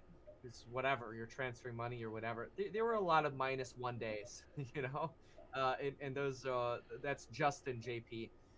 Today, for example, JP Morgan looks a lot more beautiful, but it doesn't mean much given the down arrows we've had, and it's still obviously down from where it's been at higher levels. But I'll pull it up. This is the up for today. Let's see, how can I do this? Let's see here. So I can push this button. Come on, Kevin. You know you got to be up 100% if you lost 50%. You see that? Oh, 6 mil? No way. Wait, No, that's the total in that account. The top number. Sorry. geez. Sorry. That's still an epic number, though. I know 1.5. that'd be really cool. All I 1.5. saw was a 6.6. That'd be sick. Flapjacks. That'd be a day. Very nice. And that's your big dog right there, JP Morgan, right? Yeah. So we'll see where the market goes. But yeah, I mean the last little run has been a little crazy. Absolutely. But Andre, you're buying stocks actively right now, and individual stocks, or just like index funds? Index. I just bought a ton of VTI, and I'm gonna continue doing it every week. Probably put in 20 grand a week. Okay. Have you guys heard of the Voyager app, Andre? That just sounds familiar. Okay, so it's like a crypto exchange. I've been looking into the company. I shouldn't even probably be talking about this because now the stock might shoot up, but I've been looking into that stock recently, and it seems interesting. That's all I'll say about it. I just didn't know if you had ever heard of it before. But there's a lot of these crypto brokerage apps. There's like 3 of them right now that are growing exponentially. I'm talking about some of these are growing hundreds of percent, if not 1,000% per month. Yeah, that one. Per month right now. And so, wait, Kevin, didn't you speak to their CEO, or no? Am I thinking about a different company? Yes, great guy, really great guy. Yeah, What did bullish. Tell us more. What were you learning from that, Kevin? It's very impressive. The whole, I didn't go very deep on their financials. I had their financials up when I was talking to them, but I think it's worth a deep dive. I guess it depends. Like, I asked myself, how much do I want to be exposed to the Bitcoin space, right? Or the crypto space, because it's like I can take my cash and buy stocks in the Bitcoin or the crypto companies. I can also buy the coins themselves, but then it's like, how heavily am I exposed over here? Is that good or is it bad? I mean, in Andre's case, I don't know. Andre, how do you feel about it? Yeah, I think it's a good way to diversify in the crypto space to buy the brokerages, which is why I want to buy them because I feel like I'm so heavy into Bitcoin. I love the crypto space. I think we're going to increase a lot from here, but I don't want to have everything in Bitcoin. I want to diversify a little bit. So I think I'm going to transfer. I'll do some research on this company, but I don't want to have everything in BlockFi. So I really do need to spread things around, even though I'm sure they'll do great. I love BlockFi. Coupon code. Sure, yeah. And Coach Brian, he was telling me like to put money in VGX, which is like basically their coin for Voyager, and you get like I think it's 5.5 or 6%. He's made some crazy money on that, and then the USDC on there pays you like 9%. Yeah, that's standard. USDC is really sought after. Yeah, USDC is so liquid. It's basically the dollar. It's basically like Tether, but better. Wow, that's insane. I'm like, why not just keep, let's say, 100K over there at 9%? That's what I'm doing. I mean, okay. I used to have it all in stable coins, and my interest was paid out in stable coins. And then I was like, gosh, I would rather get interest in Bitcoin because that has so much more, appreciation. So That's what Blau does. I asked Blau the same thing. What's to stop you from putting 500 grand? He's like, yeah, exactly. right. It makes no sense to hold it anywhere else. Yeah. Yeah, I mean, so the little bit of digging I got to do on that Voyager, they're growing exponentially, but then they're only like a $2 billion company. And then when you hear things like Robinhood trading at like, 60 billion or whatever, it's like, okay, man, maybe this can go to 10 billion or 20 billion over time. By the way, do some research on Binance. Are you guys familiar with that exchange as well? Yeah. Heard of it. I believe they pay out an annualized something like 12% interest. I've heard some sketchy things though on Binance. Didn't they have like a few hacks? They've always had some like cloudiness surrounding them, but I mean, I don't know. They would not be around today if they were. Say again. I don't know if that's worth a few percent for me. I had one bad experience with Binance back when I was, I think it was when I was buying Ryblocks back when it was like, or Right. back when it was Ryblocks. Yeah, I tend to stick with U.S. companies too. Like, that's preferable, even losing a couple percent. What? Yeah, because I mean, it comes with the risk of maybe the illiquidity at these companies. Because the danger is if, these cryptos crash, then maybe they have defaults on the lending that they're doing, and it collapses basically the guarantee capability of this company. Then people start trying to cash in their stable coins, which maybe they've now lent out that cash. They're not actually keeping all of that cash, even though their stable coin is technically redeemable for $1. Now in a crash, like a real crash, that stable coin technically is worth $1, but people are like, I don't care, just give me 80 cents. I need the money. And then the value of that stable coin actually falls relative to where it should be stable because the cash isn't available, and the company either goes bankrupt or people take a big loss on these coins when they need it the most. That's a valid risk. Yeah, that's a really valid concern. I guess it depends on the funding of that company because I know BlockFi is extremely heavily funded. But I didn't do research on other companies, so I guess I just worry though because BlockFi says they're over collateralized, right? They say that, but what does that mean, right? Like, if they have $100 million, let's just say as an example, $100 million in cash. Oh, but wait a minute. $80 million of that is lent out, and it's lent out down like 3 different chains. That money's been lent out multiple different times. I mean, the amount of losses that could appear because of that. Because now, let's say somebody puts $100,000 of cash in their account, but then they use margin to buy $200,000 of Bitcoin. Or in that other example, the 24x on Dogecoin. I mean, one loser could literally be negative 500 grand on a 100K investment. Right. Like, that's not over collateralized anymore for the company because they enabled this insane leverage. So even if they're only lending out say 80 mil, but they're lending it out at 2 times portfolio, and then there's a big sell-off, that over collateralized evaporates in a snap. Yeah. That's true. Yeah. will be 2020 for sure. That's why maybe it's more prudent to diversify your holdings and not just one company. Or maybe just keep it on a cold storage wallet and don't play with the interest. But I'm taking the risk for sure. It's definitely calculated risk. Do you have anything in cold storage? I don't. I used to have all of it, and I was like, there's just too much money just sitting there collecting dust. Yeah. I mean, that's something that I've looked at. I'm like, I'm just nervous I would like lose it.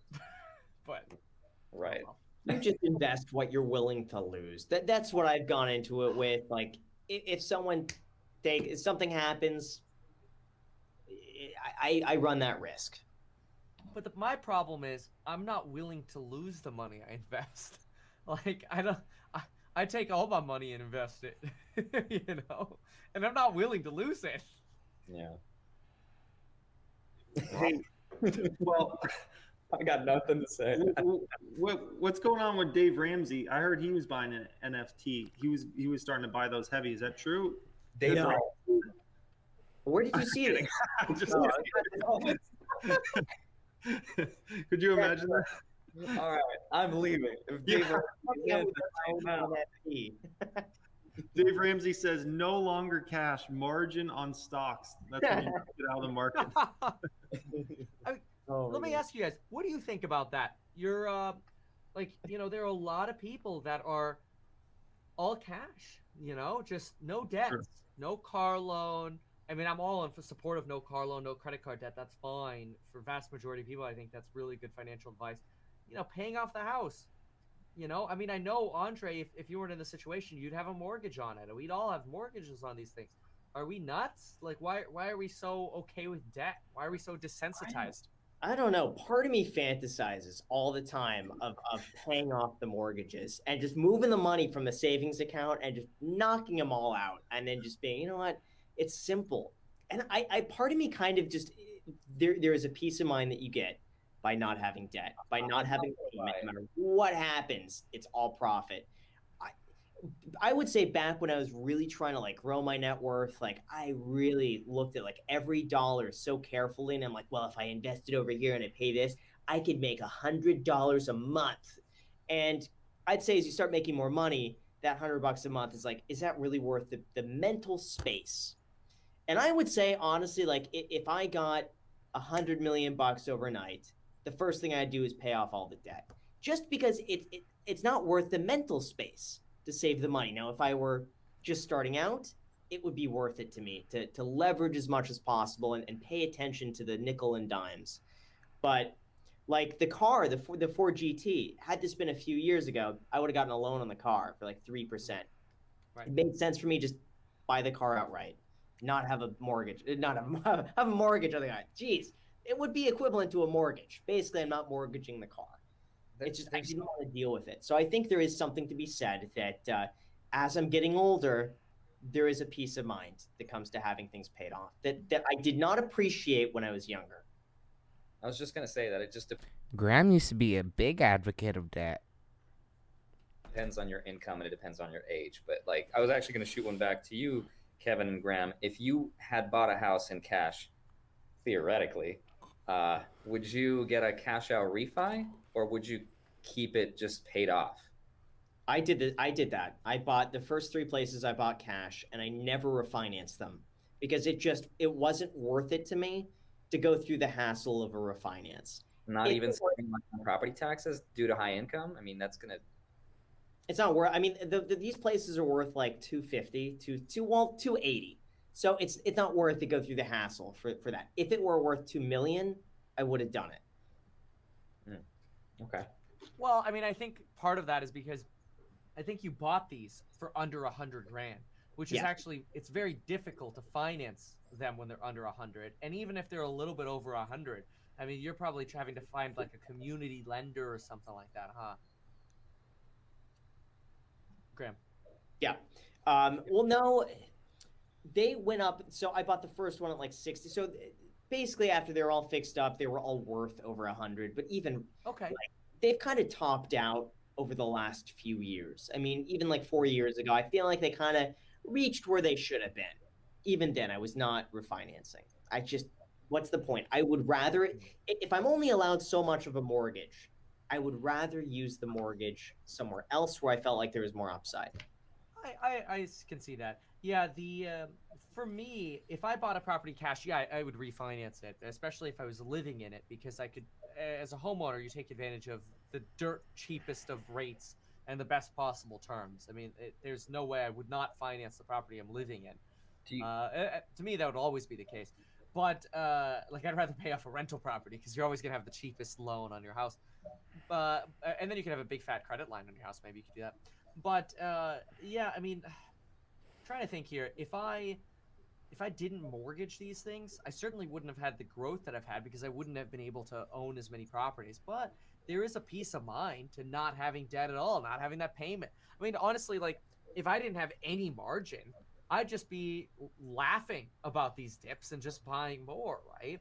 But when you have margin, you do get to those moments when the market is falling where you're like, I should be buying more right now, but you feel like you're almost grounded, like a kid who's grounded, like I can't go out and play because I have margin, you know? I don't know. It's a tough balance. By the way, Kevin, futures just went down 2% almost instantaneously.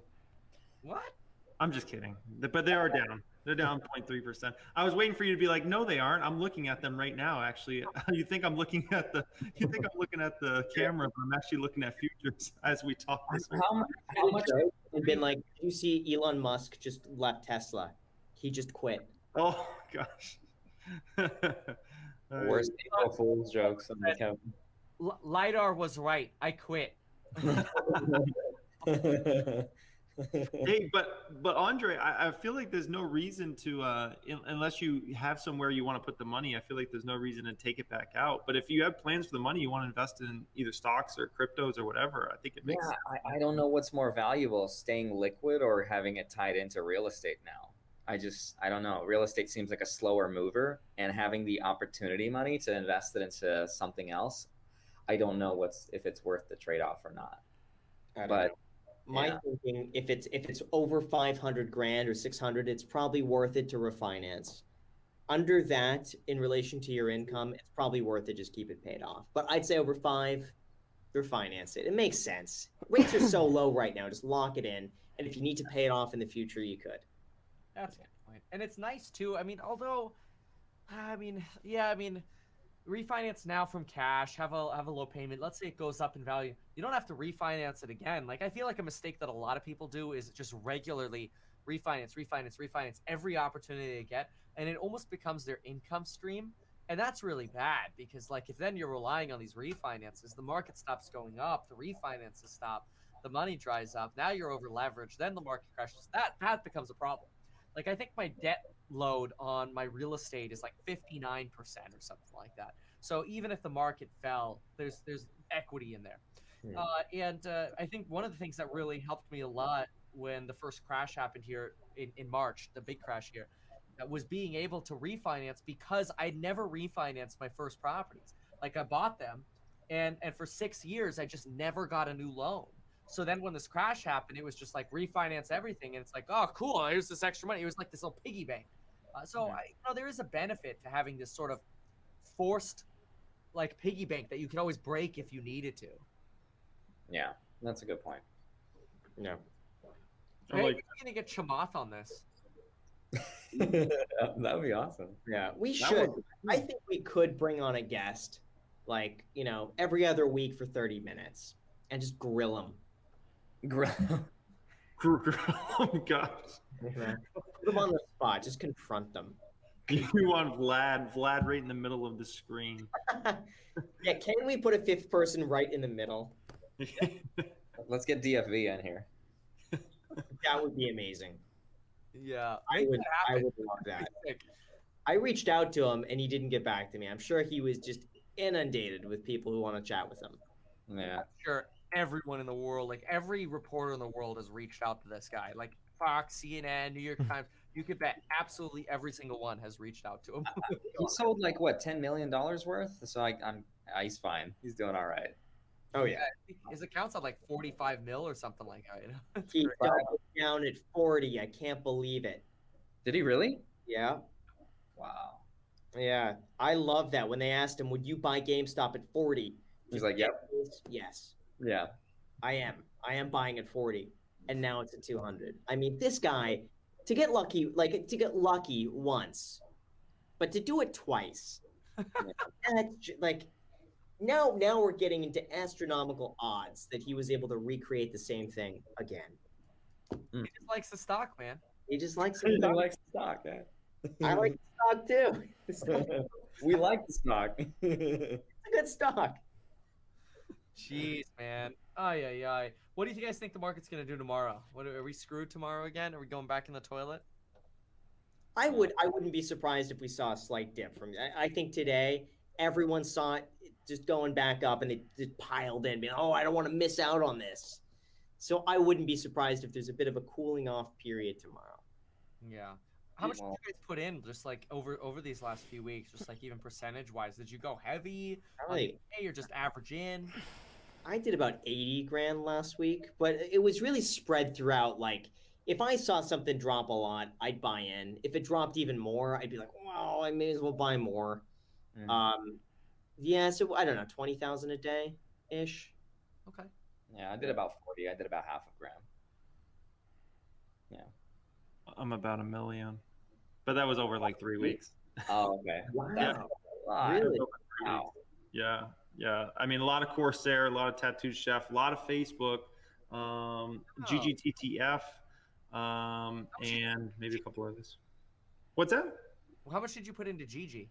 I think I'm approaching like 400,000 shares. I think, because in the main private account, I have 333,333 shares, and then I think I bought 50,000 shares in another account, and then some more in another account. So yeah, I'm probably somewhere around getting close to 400,000. But what's the ticker on that? GGTTF. GTF. But it's a really small cap, so it's not like I put that much money. 81 cents. A lot of it went into Corsair, Tattooed, and Facebook, which, by the way, TTCF reports after the bell tomorrow. So that's going to be an important one for me. If it drops, I'm buying heavy, man. I'm loading the boat if that baby drops. If it drops any good amount. I know we touched on this, but I just want to double down on the ask. I'm nervous, man. You go into a recovery. People don't want this frozen stuff anymore. I love frozen food. I used to live on frozen food. That used to be my go-to for lunch because it was cheap. It was the healthy choice meals that you could buy for like $1.29. You buy 10 of them and they become cheaper. And I used to do that. That used to be my lunch. I like frozen food. There's something special about it. You know, it's something that makes me feel like a kid. Like Is that Whole Foods? Frozen meal. I like that. Is that Whole Foods? Yeah. Tattooed? No, it's like Trader Joe's. stuff, right? You can get it at like Walmart. Let me pull you something out. Hold on. Okay. By the way, I wanted to ask you guys, for beginners, what do you guys use as proxies for like gauging the market open the next day? Do you guys use like look at treasuries? Do you guys look at futures? What's like? It's a crapshoot. Oh, there you go. Yeah, and then these ones are really good. These acai bowls. You guys ever had an acai bowl before? These are delicious. Yeah, acai bowls are really good. And Pump it. Everybody go buy some Tattooed. Okay. He's bullish. It's making me hungry. Yeah, I don't know. I don't use any metric to see what the market's going to be doing the next day. I find it entertaining, but it really doesn't make any difference. My favorite thing is stupid, but I like guessing what it's going to be when I wake up in the morning. And before I check my phone, I'm like, do I think it's going to be up or down? I'm like, okay, I think it's going to be down. And then I open my phone to see if I'm right. There we are. Fly is stuck in. Wait, what is this? Oh my Hi, guys. Hey, what's up? I'm I- glad. Robin Hood. God. I thought that was DFV. You should have him get the 2 free stocks in Weeble. Don't forget to get your 2 free stocks in Weeble. I hope he doesn't watch these videos, man. We need to really put him right in the middle. That'd be hilarious. As soon as you put him up, we jumped up 100 users there, Kevin. We got to get him back on. Is there any way we can just get a fixed screen with just on there and just see if the views climb up. They're grilling Vlad right now. He can't even I respond. just put him in the thumbnail, and like that's enough to boost the views. Oh god. So, but Jeremy, so okay. So you're not worried about this like a a sell off or whatever because of the recovery. You're just straight bullish. Well, certain companies I'm bullish on. That's the thing. It's not like necessarily the market in general I think is going to the sky. There's just certain companies. I never really look at it as like the market is trading here, so I got to buy heavy, or the market's trading here, so I got to buy heavy. I'm looking at individual stocks at a given period, and I'm like, this stock is severely undervalued. I need to add. And I still have a lot of cash around. So like if this baby drops to, let's say, NASDAQ 10,000, like I'm fully ready for that. If Tesla drops to 200, I'm ready for that. I'm ready for that. No, hey, in all seriousness, JP Morgan, right? what's that? I'm sorry. Did you sell JP Morgan to buy these or what? I still have JP Morgan. I don't own as much JP Morgan. What I did a lot with JP Morgan is I sold a good chunk of that to actually go into WBA. So remember, I bought 7 figures worth of WBA in December. And like one of my plays was I got out of some JP Morgan because I just looked at like WBA over the next few years versus JP Morgan. I just like, WBA better, but I still own a lot of JP Morgan. I still like that one. So, I mean, a lot of the stocks I've been buying, I feel like are fairly, I don't want to call them safe plays, but they're more toward the safer side. So like WBA, like when I was buying that, it's like a forward P of 10, which is extremely low, right? CRSR, Corsair Gaming, forward P of like 20, 22, really low in the gaming and streaming space. Like, are you kidding me? Dropbox, forward P of 18. They just bought a new company called DocSend today, by the way. And so like I haven't been really heavy into a lot of those super high growth, super high valuation stocks recently. I'm waiting on those ones. We'll see what happens here. But, Value shopping. yeah, exactly. Value shopping. There's always certain stocks out there that are dealing, sometimes not. But I have people that are like, dude, you need to be loading up on Tesla as well, and I can understand those arguments. But yeah, Tesla, it's a valuation play. I was talking about that with somebody that came over this weekend. He owns a lot of Tesla shares, not nearly as many as you, Kevin, but he was speaking about like I'm not bullish enough on Tesla. He's like, you need to be like buying a lot more shares of Tesla. You're not bullish enough. You're too bearish. And I'm like, I'm not bearish. I'm holding still 750 shares. It's but yeah, man. What Kevin, like, do you have any net income projections for Tesla over time? And if you do, share those with us, please. I would love to hear that. Yeah, sure. I mean, I think they'll easily net $1 billion way sooner than we think. For example, I think I mean, just look at just cars alone. They're going to get to where they manufacture 5 million cars. And if they get average revenue from each car, including the self-driving stuff, which I think once they come out with this beta is going to accelerate a lot of sales because people are going to go, holy crap, like full self-driving's here. We'll see. There's no reason they won't get to 5 million vehicles, whether that's in 2024 or 27. I don't know. It all depends. Scaling manufacturing batteries sucks, but that's $200 billion in revenue going forward. $1 billion net's going to come very soon.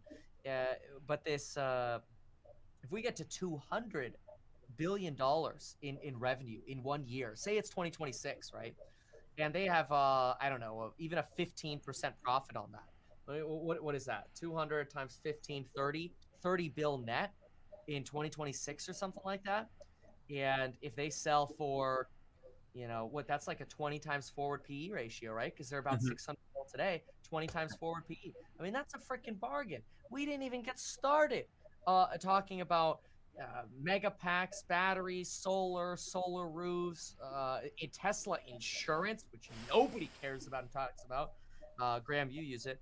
Tesla semis, the Tesla. I mean, I guess we can maybe include like the Cybertruck in that in the 5 mil. But I mean, Tesla's going to be. I really agree with. That's one of the things I'm really bullish on with Kathy Wood is when she says Tesla could be a winner take most. I believe it.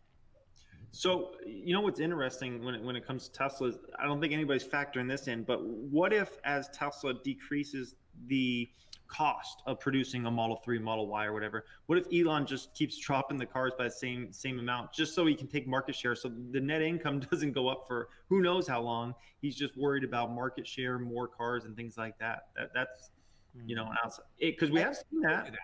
He is going to do that. I think right now their average revenue is probably around 54K per car, and I don't even think a lot of people. I don't know what percentage of people are actually getting the full self-driving. So I actually think that could trend up, especially once this beta comes out and people are like, "Holy crap, I want to try that." I would be shocked to see the average revenue per car go way up. Maybe 56, 57K. But I do think what you're saying is right. He's going to be dropping prices like crazy. That's why I use 40 in my 5-year out. Hey, if it goes down to 35, fine, or 30, fine. The difference is just going to be the insurance and the semis and the energy. So that's what I'm bullish on. And I'm using net margin of 15. What do you use? 15% net. I think that's probably reasonable. Who knows? Their net could fall a little bit. Maybe it's 25p. But then in the future, I think the self-driving is going to be so valuable. We don't even know how to value robo-taxis, right? But the self-driving suite they have, the potential software as a service suite they have, I mean, 20 is going to be a joke. Let me ask you, Graham and Andre, what is preventing you guys from putting 200,000 in Tesla stock tomorrow? Yeah, I'm considering doing something like that. I don't know. I am strongly considering it. Okay. But I feel like I missed it. I wish I bought it before it went up 20% in a day. Yeah. Grant? I don't know. I already have more than that in Tesla, so I feel like why take the extra risk? That's what I think. But you have no margin. The risk Right. is that Right. I don't know. I feel like why take the risk? I mean, if you have higher risk on Tesla, I'm sure you can make more money. I'd probably at this point just rather take the safer route. It's just again, I think it's just peace of mind at this point. I'm more about just like conservative, safe growth than I think about maximizing the amount of money that I can make.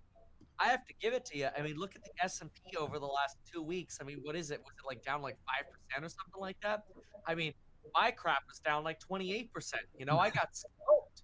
And I'm like, damn, Graham probably doesn't even realize we're in a market crash. Yeah, and that's the thing. Like days where everything is going up. I have like the index fund category, and then I have the equities of individual stocks. They swing wildly. I mean, one could be up 100 grand, and then the S&P 500 is up 20, and that could very well be flipped. One could be down 100, and one's down 20. So, let's play a fun game, okay? We'll go round table on this. All right, you got to put every dollar you have in one stock. You're forced to do this. There's no way out of this, and it can't be like let's put it in an index fund or something like that. One individual stock for the next 10 years, and you're not allowed to sell it. And it's only one stock. What stock are you putting that money in? Let's start with you, Kevin, and we'll go round table here. I mean, it's hands down. It's Tesla. I worry that's maybe a boring answer. If it wasn't Tesla, I'll just give one backup. It'd probably be something, it'd be like probably Apple, honestly, would be Apple or Amazon. Not the big growth, but I have confidence there'll be growth over the next 10 years, Andre, what would you do? If I can't pick VTI, which I think is the answer should be for most people anyway, but then yeah, I would go all on Apple. That's what I did this past week. Yeah. Okay, so we got Tesla and then we got Apple. All right, and what about you, Graham? AMC. Or the algorithm. Google. I would say. Google. Wow. Yeah. Gurgle. I would do Gurgle. So we got a Tesla, we got an Apple, and we got a Google. This is getting pretty intriguing. And I would go with Facebook. Facebook. Oh. Yeah, Facebook is the safest risk reward for the next, I feel like 5 years or so. I know you're really bullish about that, but privacy, man, I don't know. Yeah, no. It is what it is. I mean, it's just really, really undervalued stock at the moment. They got still massive revenue growth ahead for years to go in the future. So, but Google, like, here's like everybody knows, like, and I saw your text stream about this with the guys earlier. but at least some of this from like 2 or 3 days ago. You're thinking that this adpocalypse or whatever at Facebook, basically, where Apple's stripping their data, isn't going to affect Facebook so much. And obviously, elaborate on that. But isn't it possible that Facebook's potential as an advertiser is priced in, whereas maybe YouTube's potential as an advertiser is not priced in? Something that Graham holds dearly. Yeah, I mean, first off, I love Google. Google's going to continue to grow for years and years to go in the future, in my opinion. The only threat to Google really is like if voice search really takes off in a major way ever, which I don't know if it will. But if that ever was to take off, that's the real only huge threat, I feel like, for Google in terms of Google search. But I mean, Facebook, at the end of the day, like whether, they don't allow Facebook to get a certain amount of data or something like that. Like if you're advertising, you still got to advertise on Facebook or Instagram. I mean, you could go YouTube as well. YouTube's definitely an outlet. Google search is super expensive nowadays. 15 years ago, Google search was super cheap. I don't know if anybody's ever tried to like keyword up things now, but it is crazy expensive. So if you have a small, mid-sized business, like Instagram and Facebook, that's where you go. Like where else are you going to go? Yeah, you could do some YouTube as well, but Facebook and Instagram, and you can't you can't run a television ad or radio ads, and that's just silly anyways. A billboard, like come on, man. So you're basically saying Facebook has a monopoly, and Elizabeth Warren's going to swoop in and screw you up with antitrust. Well, I don't. The thing is, like the sum of the parts at Facebook's actually much more than the company's trading at today. If you were to break apart Facebook from Instagram and WhatsApp, that you're well over $1 trillion. So that's another thing. And also, if they break apart Facebook, are they not going to break apart Amazon? Are they not going to break apart Apple and these other conglomerates, Google? You know what I mean? Like, that's something to factor in. So, that's another thing is like, are they really going to break apart them? Because you just open up a can of worms, then you got to break up so potentially Microsoft. You know what I mean? It's like there's a lot of giants out there that are a lot bigger than Facebook. That just seems like so many variables to overcome, though, and it's just like so beyond me. I'm like, there's too many what ifs and maybes to stake everything I have on that many obstacles. That's in my point of view. Yeah, and then there's a lot of debate. That maybe Facebook wants to disrupt Apple's iPhone. I don't want to call it a monopoly, but almost 50% market share, potentially longer term, and maybe Apple's trying to hurt them short term and trying to push for subscriptions because Apple gets a 30% tax on all subscriptions, so it's kind of like the Apple tax, and so Apple doesn't make any money if people are going on Facebook and running advertising, right? It's not really like a good thing for them. But if you have to buy apps and Apple's getting that 30% Apple tax all the time, they're just collecting that money. So, I mean, there's a lot of factors at play. Obviously, all companies are going to say they're doing the best thing for what they feel for their people, right? Facebook's saying that they're doing the best for businesses they could possibly do. Apple's saying they're doing the best for customers. Everybody's got different opinions on this, but there's Apple's not doing what's best for customers because they do have a monopoly on their market, and Epic Game Store is trying to go around their monopoly and sell products to people in their Fortnite app without having to give any of the money to Apple, even though it's still on an Apple device. Apple did not like that. These players could be in much bigger long-term battles than I think we're seeing today. Right. Yeah. Technically, it's Jeremy versus Andre because Apple versus Facebook, they hate each other. Yeah, I love Apple too, but the thing is with the big tech, they always are fighting. It was Microsoft versus Apple at one time, right? Then it was Apple against Google, and it still is Apple against Google, right? And Apple versus all these big guys, they're always fighting against each other. Facebook wants to take market share over time from Amazon. They want to get much more into e-commerce over time, and they're partnering with companies like Shopify and other companies. So all these guys, they all want to eat each other's lunch, and it's just about they have to play good enough. But yeah, man, it's definitely a higher risk, higher reward play than Apple for sure. I wouldn't see. I don't really look at it like that. I don't really consider it higher risk. I think it is higher reward. But man, I mean, I do like Apple stock as well. I mean, if my iPad breaks, I'm going to buy another iPad, right? But your Apple Pencil, you'll go 30 minutes on tech support. Oh, don't go there, man. Don't remind me about that nightmare. Oh gosh, man, Sorry. it was painful. Yeah. I just want to warn you guys, my Mac's almost going to die and I can't unplug anything because Apple just only We put should 2 wrap outlets up in. anyway. Yeah. Is everyone gone by now? I can't imagine anyone's still watching. Oh, we just hit peak viewers and we're going to leave at peak viewers. We got to end it out on top. Yeah. How many viewers do we have right now? 7,400. Yeah. Ah, That's high. it's like an entire stadium here at the MGM. Oh, We should let me just give a quick message to everybody watching. Make sure to hit the like button. It costs you nothing. It's totally free to do. It just takes a second. Just smash it and then go over to the subscribe button and subscribe. There's no way you're not going to want to be subscribed because that's also free to do. And when we hit 100,000 subscribers, Jeremy has to go and buy Bitcoin. Yes. Gotta go to buy Bitcoin. That is the goal here. We'll get We're halfway there. I'm literally trying so hard to hit 100K subs on Financial Education 3 before this channel, and there's no way I'm going to do it. This is just destroying me. You gotta hit 100K first here, so you buy the Bitcoin. So subscribe. It's painful, man. No, I don't mind. Can I buy Ethereum? Can I buy 100K Ethereum? Because I really want Bitcoin. I mean, I think that counts. 200,000 you have to buy Ethereum. 1,000 you gotta do.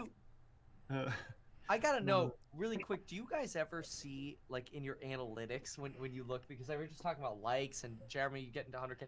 I know you're posting more on Financial Education 3.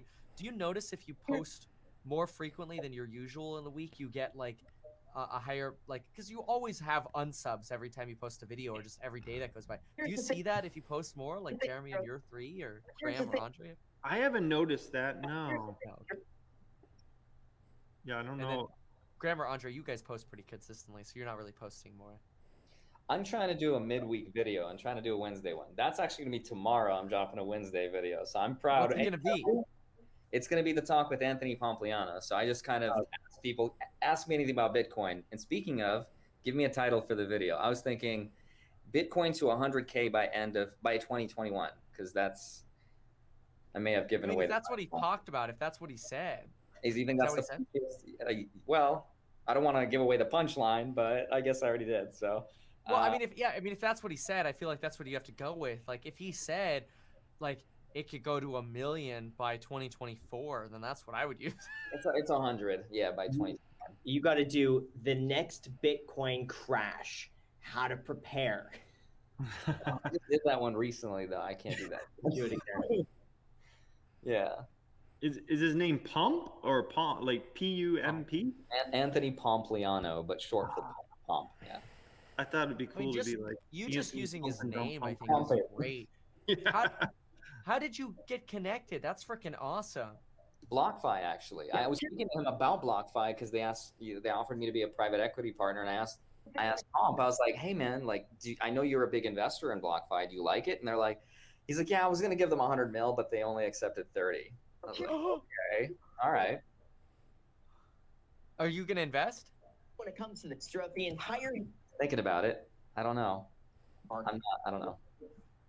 Yeah. Wow, that's exciting though. Yeah. That'll be a cool video. Don't forget to strap it on this video and What's share that? it with your mom. Oh, Yes. he's just making sure everybody smashes and shares this video with their mother and maybe their father. I actually gotta go, you guys. So if Yeah. you want to wrap it up.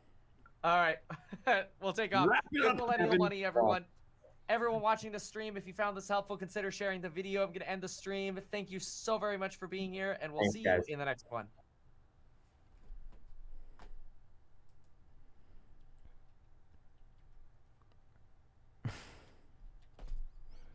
Our phones, our utilities, our Well, I've been Zoomers React. They've been Millennial Money, episode 4. I'm gonna try to record episode 5 and 6 back to back. So on Tuesday, I can be streaming their episode 7 on Twitch. That's the goal and plan. Let's see if I can do it. Okay, thanks for watching. Smash that like button down below, leave a comment, and subscribe. Thanks. Love y'all.